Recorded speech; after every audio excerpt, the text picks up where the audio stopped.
La Russie est désespérée, car les frappes de drones ukrainiens à longue portée sont désormais hebdomadaires. Vladimir Poutine doit faire face au fait que les défenses aériennes de la Russie ne fonctionnent pas. La Russie fait semblant qu'elles fonctionnent. L'excuse des débris de drones, invoquée à chaque frappe ukrainienne en Russie, en est la preuve.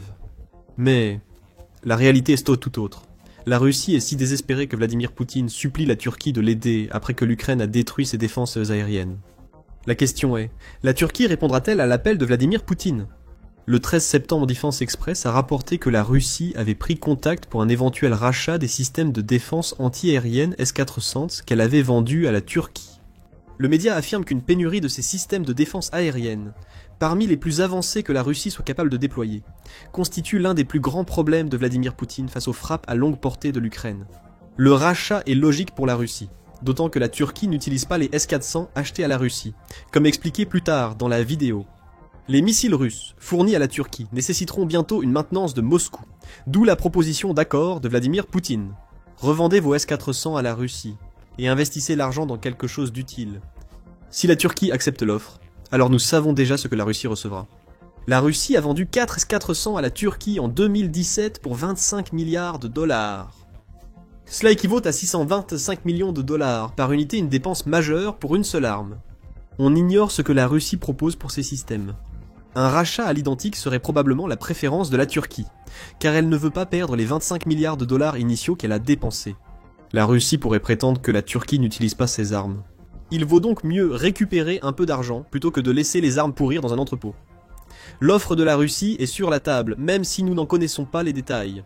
La grande question est simple. La Turquie va-t-elle dire oui ? Mais la réponse, elle, ne l'est pas. La Turquie oscille depuis longtemps entre la Russie et l'Occident. D'un côté, le pays est membre de l'OTAN, ainsi qu'un pays qui a déposé une demande d'adhésion à l'Union européenne, ou Union européenne. La demande d'adhésion de la Turquie à l'Union européenne est gelée depuis des années, l'Union européenne l'ayant suspendue en mai en raison de préoccupations sur la démocratie dans le pays. Le vote a été adopté. 367 pour le gel, 74 contre 188 abstentions. Pourtant, ces adhésions et ces adhésions souhaitées montrent que la Turquie veut absolument renforcer ses liens avec l'Occident. La Turquie n'a pas rompu avec la Russie après l'invasion de l'Ukraine par Poutine. Elle continue par exemple d'acheter plus de pétrole russe que n'importe quel membre de l'Union européenne. L'achat des S-400 par la Turquie montre que le pays n'est pas totalement aligné avec les nations occidentales, plus fermes dans leurs sanctions contre la Russie pour l'invasion de l'Ukraine. Cela crée une situation intéressante avec des arguments pour et contre. Accepter de revendre les S-400 turcs à la Russie. Examinons d'abord les arguments pour. Comme mentionné, l'achat initial par la Turquie des S-400 russes a été controversé au moment où il a été effectué. Le Centre d'études stratégiques et internationales, ou Centre d'études stratégiques et internationales, a approfondi la question dans un article de 2019, quelques jours seulement après que la Turquie a reçu les premiers éléments des S-400 qu'elle avait achetés 2 ans auparavant. L'achat turc a poussé les États-Unis à menacer la Turquie de sanctions militaires et économiques, jugeant cette décision comme une trahison envers l'OTAN. Après tout, même si cela n'a peut-être pas été explicitement dit à l'époque, la Russie était l'ennemi de l'OTAN à ce moment-là, tout comme elle l'est aujourd'hui. Les États-Unis ont accusé la Turquie de favoriser la Russie en achetant ses systèmes de défense aérienne au lieu d'intégrer ceux de l'OTAN. La Turquie a d'abord envisagé puis rejeté plusieurs systèmes de défense aérienne occidentaux avant d'acheter les S-400, ce qui est révélateur. Le Centre d'études stratégiques et internationales affirme que la Turquie avait envisagé le Patriot américain et le Sol-Air moyenne portée terrestre français avant de les écarter. La Turquie pensait sans doute que le S-400 offrait une meilleure opportunité. Soit elle pensait que la défense aérienne russe était supérieure, soit la Turquie voulait ainsi renforcer ses liens avec la Fédération de Russie. L'essentiel était que la Turquie ait bien effectué cet achat. Fidèles à leurs paroles, les États-Unis sous Donald Trump ont exécuté leurs menaces de sanctions lors de son premier mandat. Les sanctions ont conduit à l'exclusion de la Turquie du programme F-35, malgré son offre d'expertise financière et industrielle. Le Centre d'études stratégiques et internationales a alors suggéré que le président turc Erdogan aurait pu accepter les sanctions. Si la décision de Tayyip Erdogan sur les S-400 vise surtout à préserver son pouvoir, présentée comme une question de souveraineté, alors perdre le F-35 et subir les sanctions Countering America's Adversaries Through Sanctions Act pourrait être un prix acceptable, selon le Centre d'études stratégiques et internationales en 2019. Pour la Turquie, l'achat des S-400 permettait à Erdogan d'affirmer son pouvoir.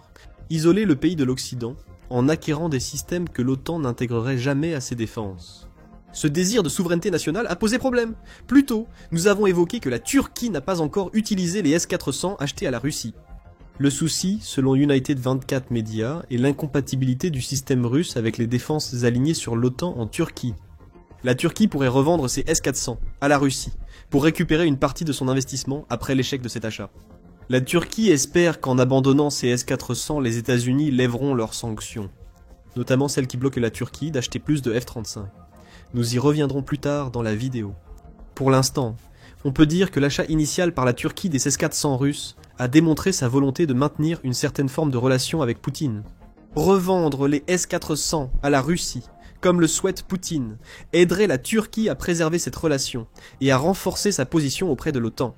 Cependant, la volonté de la Turquie de garder un lien avec la Russie explique aussi pourquoi elle pourrait considérer l'offre de S-400 de Poutine. La Turquie achète énormément de pétrole russe, peut-être même excessivement. Le Centre de recherche sur l'énergie et l'air propre, ou Centre de recherche sur l'énergie et l'air propre, met en évidence l'ampleur du problème en 2024. Au cours du premier semestre de cette année-là, la Corée affirme que la Turquie est passée du 14e plus grand client de pétrole brut de la Russie, avant que Poutine ne lance son invasion de l'Ukraine, au 3e meilleur client de la Russie. Le fait que d'autres pays européens se détournent du pétrole russe a peut-être joué un rôle dans cette ascension rapide. Cela ne change rien. La Turquie, membre de l'OTAN, finance la guerre russe contre du pétrole. Pire, la Turquie facilite l'importation du pétrole russe par les pays du G7 selon Corée. Durant cette période, affirme Corée, en parlant du premier semestre 2024, 3 raffineries turques ont utilisé 12 milliards d'euros de brut russe pour produire des produits pétroliers importés ensuite par le G7 et d'autres pays. 12 milliards d'euros correspondent à environ 14 milliards de dollars. Cette situation montre comment la Turquie s'est transformée en intermédiaire pour le pétrole russe. La relation est simple. La Turquie achète du pétrole brut russe, souvent à prix réduit, en raison des sanctions occidentales contre l'industrie pétrolière russe. Ensuite, la Turquie utilise ses raffineries pour transformer ce pétrole brut en produits utilisables, comme l'essence et le diesel, que la Turquie revend ensuite aux pays du G7. Les nations, qui ne sont peut-être pas disposées à acheter du pétrole directement à la Russie, finissent tout de même par contribuer au flux de trésorerie pétrolier de Poutine, grâce au fait que la Turquie s'occupe du raffinage pour le compte de la Russie. Du moins, c'est ce que semble être la relation. Politico a aussi évoqué cette situation, soulignant que les liens pétroliers entre la Turquie, la Russie et l'Europe existent grâce à une faille dans les sanctions occidentales. Politico affirme que tout cela est légal. Une faille dans les sanctions de Bruxelles autorise l'entrée dans l'Union européenne de carburants mélangés, s'ils sont étiquetés comme non russes. Selon des recherches, cette faille aurait rapporté jusqu'à 3 milliards d'euros à Moscou en un an, via seulement 3 ports. Depuis l'interdiction des carburants russes par l'Union européenne en février 2023, la Turquie continue d'acheter du pétrole russe sans ralentir. En juillet, Energy Intelligence a rapporté que la Turquie allait en réalité dans la direction opposée. Elle augmente ses achats. Le mois dernier, la Turquie a acheté 30 000 barils de brut russe par jour, principalement du brut mélangé de l'Oural. Selon Energy Intelligence, la Turquie a importé 30 000 barils de brut russe par jour, un record depuis plus d'1 an. Nous ne vous disons pas tout cela pour mettre en avant l'hypocrisie collective de l'Europe lorsqu'elle achète des produits pétroliers turcs, tout en sachant qu'ils sont fabriqués avec du pétrole russe. Cette hypocrisie existe, il n'y a aucun doute là-dessus. Cependant, le point important à souligner ici, et que la Turquie continue d'acheter du brut russe. Alors que presque tous ses alliés de l'OTAN et futurs alliés européens se sont déjà retirés ou s'apprêtent à le faire. Encore une fois, c'est un exemple de la Turquie qui essaie de jouer sur les deux tableaux. Et cela nous ramène à la proposition de S-400 de Poutine. La Turquie pourrait voir une opportunité dans cette proposition. Elle pourrait par exemple demander à la Russie, en plus du paiement des S-400 par Poutine, une réduction sur le pétrole acheté par la Turquie. Autrement, la Turquie pourrait utiliser le fait qu'elle est désormais l'un des clients pétroliers les plus importants de la Russie comme levier. Elle pourrait ainsi demander un prix plus élevé pour les S-400 inutilisés.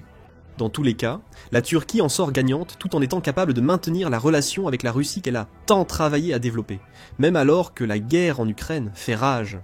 La guerre en cours explique clairement la demande de Vladimir Poutine d'acheter les S-400 de la Turquie. Nous amène à l'argument contre le fait que la Turquie accepte de vendre. Parce que, bien que la revente de ces S-400 à la Russie pourrait rapporter un joli pactole à la Turquie tout en renforçant sa relation avec la Russie, la Turquie pourrait se retrouver à devoir naviguer dans une tempête géopolitique si cette vente se concrétise. Tout d'abord, nous avons mentionné plus tôt que la Turquie pourrait considérer la vente de ses S-400 comme un moyen de se remettre en bons termes avec les États-Unis. Ce serait le cas si le client pour ces systèmes de défense était n'importe qui d'autre que la nation qui les a vendus à la Turquie en premier lieu. La Turquie se retrouve donc dans une position difficile. Les S-400, déjà source de problèmes à l'achat, pourraient à nouveau susciter une forte réaction politique. S'ils sont revendus à la Russie. Après tout, la Turquie renforcerait la Russie en vendant ces systèmes. C'est la dernière chose que l'Occident veut voir. Selon United 44, médias, revendre des armes à la Russie risquerait un contre-coup politique de Washington et compromettrait la volonté de la Turquie de réintégrer le programme F-35 et d'acheter 32 nouveaux F-16C Block 70. Breaking Defense précise que la Turquie a progressé pour contourner l'interdiction du F-35 imposée par les États-Unis après l'achat des S-400. Elle développe ses propres défenses aériennes, appelées dômes d'acier, à plusieurs niveaux, intégrant les systèmes HISAR et SEPA que la Turquie pourrait proposer à l'OTAN. L'éloignement des S-400 a permis la réintégration de la Turquie au programme F-35. Breaking Defense ajoute qu'il serait bénéfique pour l'OTAN de vendre ses chasseurs de 5e génération à la Turquie. Le pays occupe un espace géopolitique important grâce à sa proximité avec la Russie, ce qui signifie que la présence de F-35 en Turquie représente une menace accrue de l'OTAN envers la Russie. Cependant, c'est là que les choses se compliquent pour la Turquie. Se débarrasser de ces S-400 est une bonne chose pour la Turquie, du moins en ce qui concerne sa relation avec l'OTAN. Mais se débarrasser de ces systèmes en les revendant à la Russie crée simplement un autre problème géopolitique. Pour éviter ce problème, la Turquie devrait refuser à Poutine, ce qui la laisserait avec les S-400 à l'origine de tous ses soucis. C'est-à-dire, à moins que la Turquie ne trouve une alternative. Nous verrons bientôt quelle pourrait être cette alternative. Deuxième point, sur la liste des arguments contre la Turquie. Dire oui à la demande de Poutine signifierait que la Turquie semble soutenir l'Ukraine contre la Russie plus que Poutine lui-même. La Turquie joue encore sur les deux tableaux, comme avec ses achats de pétrole russe. Cependant, elle a également fourni à l'Ukraine suffisamment d'armes pour susciter l'ire de Poutine, comme l'a noté le Conseil de l'Atlantique en 2024. Le partenariat Ukraine-Turquie a permis à l'Ukraine d'obtenir de nombreux drones Bayraktar, devenus légendaires dès la première année de la guerre. Erdogan autorise l'Ukraine à produire ce drone turc sans accord équivalent avec la Russie, ce qui déplaît à Poutine. L'Ukraine a aussi reçu des Cobra I, véhicules tactiques turcs. De plus, la Turquie est en train de construire une paire de corvettes anti-sous-marines de classe ADA, qui seront ajoutées à la marine ukrainienne, rapporte l'Atlantic Council. Ces faits révèlent un pays qui soutient militairement l'Ukraine, tout en finançant la Russie avec l'argent du pétrole. En novembre 2024, Sergueï Lavrov, ministre russe des Affaires étrangères, a exprimé la colère du Kremlin face à cette situation, selon Euronews. Les forces ukrainiennes utilisent des armes turques contre militaires russes et civils. Cette situation surprend, malgré les propos du gouvernement turc prêt à offrir une médiation selon Lavrov. Lavrov évoque l'offre récurrente de la Turquie comme médiateur dans les pourparlers de paix entre l'Ukraine et la Russie. Cela souligne également une fois de plus que la Turquie tente de maintenir un équilibre très délicat. Le pays a également proposé d'envoyer des troupes en Ukraine si cela s'avérait nécessaire, a rapporté Reuters en mars. La Turquie possède la deuxième plus grande armée de l'OTAN après les États-Unis, note le média. Il semble heureux de se présenter comme un pays prêt à soutenir la paix en cas de négociation. L'association avec l'Ukraine montre que revendre les S-400 russes à Poutine serait une mauvaise idée pour la Turquie. Les achats de pétrole de la Turquie ne sont pas directement liés au renforcement de l'armée russe. Vendre des systèmes de défense aérienne, que tout le monde sait que Poutine utilisera pour tenter d'atténuer l'impact des frappes de drones et de missiles à longue portée de l'Ukraine, constituerait une aide militaire directe, du moins aux yeux de certains occidentaux. Pour garder son rôle de médiateur, la Turquie peut plus aisément dire non à Poutine. Elle est bien plus disposée à traiter avec l'armée de l'Ukraine qu'avec celle de la Russie. Ce qui alimente cet argument en faveur de l'Ukraine, c'est la situation en mer Noire. Dire que la Turquie bloque l'entrée de navires militaires en mer Noire n'affecte que la Russie serait inexact. La Turquie, contrôlant les détroits du Bosphore et des Dardanelles vers la mer Noire, a bloqué l'accès aux navires militaires. Comme pour prouver ce point, le journal de la défense du Royaume-Uni a noté en janvier 2024 que la Turquie avait bloqué le passage de 2 anciens navires de la Royal Navy destinés à l'Ukraine. Ainsi, la Turquie impose un blocus équitable à tous en mer Noire. Cependant, il est indéniable que la Russie souffre davantage du blocus de la mer Noire que l'Ukraine, et la Turquie le sait très bien. La Russie a perdu un tiers de sa flotte de la mer Noire, alors qu'on pensait qu'elle terroriserait l'Ukraine au début de l'invasion de Poutine. La Russie possède littéralement des centaines d'autres navires qu'elle pourrait envoyer dans la mer Noire pour reconstituer cette flotte, mais elle ne peut pas le faire parce que la Turquie n'autorise pas le passage des navires militaires. La Turquie exploite les deux détroits clés à son avantage tactique. La Turquie détient la plus grande marine de la mer Noire parmi les pays riverains, selon War on the Rocks. Affaiblir la Russie sert au mieux les intérêts de la Turquie, comme elle l'a montré elle-même. Revendre les S-400 à la Russie contredit ce souhait d'affaiblir le pays. Cela pourrait davantage pousser la Turquie à refuser l'offre de Poutine que ses partenariats avec l'Ukraine, ou son souhait de réintégrer le programme F-35. Mais refuser de vendre à Poutine ne règle pas que la Turquie ait déjà des S-400. Les États-Unis, au moins, ont un problème avec ce fait, même si la Turquie n'a pas déployé le système de défense aérienne russe. Mais avec l'idée de vendre maintenant ces S-400 qui est envisagée, la Turquie pourrait finir par choisir une autre option, une option que nous avons évoquée plus tôt dans la vidéo. La Turquie pourrait dire non à Poutine et oui à l'Ukraine. Si la Turquie doit vendre ses S-400 à quelqu'un, elle pourrait les vendre à l'Ukraine, et réussir tout de même à maintenir l'équilibre. Elle veut équilibrer la Russie et l'Occident. Poutine sera évidemment en colère. Le Kremlin pourrait émettre de nombreuses plaintes, voire des menaces. L'influence pétrolière de la Turquie, désormais client majeur du pétrole russe, alors que la Russie a besoin de fonds, pourrait jouer ici. Poutine sacrifierait-il cette relation pour la vente de S-400 à l'Ukraine? Peut-être, ou non. Si la Turquie est audacieuse, elle pourrait tenter le risque. Encore mieux pour la Turquie, vendre ses S-400 à l'Ukraine permettrait d'atteindre deux objectifs. Se débarrasser définitivement du système de défense aérienne russe et s'attirer davantage les faveurs de l'Occident en apportant un soutien très direct à l'Ukraine. Après tout, l'Ukraine a désespérément besoin de plus de systèmes de défense aérienne, et ce n'est pas comme si les systèmes russes lui étaient inconnus. Avant l'invasion de Vladimir Poutine, l'armée ukrainienne dépendait largement de la technologie soviétique. L'Ukraine pourrait exploiter les S-400 turcs à son avantage, même si ces systèmes ne sont pas directement compatibles avec ses équipements actuels.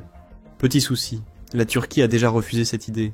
TVP World indique qu'en 2023, les États-Unis ont demandé à l'ex-ministre turc Mevlut Cavusoglu si la Turquie vendrait ses S-400 à l'Ukraine. À l'époque, la réponse était un non catégorique. La Turquie était probablement trop préoccupée par la détérioration de ses relations avec la Russie pour envisager cette possibilité à ce moment-là. Aujourd'hui, elle fait face au même problème, en revendant ses systèmes à Poutine. Après 2 ans depuis son refus, la Turquie sera peut-être plus disposée à vendre ses S-400 aux pays visés par Poutine. Poutine vient peut-être d'ouvrir la boîte de Pandore qu'il aurait dû laisser fermer. Nous ne pouvons qu'attendre et voir ce que la Turquie décidera de faire. En attendant, il est clair que la Russie devient chaque jour un peu plus désespérée. C'est pourquoi elle essaie de racheter les systèmes de défense aérienne qu'elle a elle-même vendus au départ. Ce désespoir apparaît aussi sur le champ de bataille, Poutine ayant exigé l'envoi des cuisiniers militaires russes en première ligne. Regardez notre vidéo et abonnez-vous à The Military Show pour suivre les évolutions de la guerre en Ukraine. Merci de votre attention.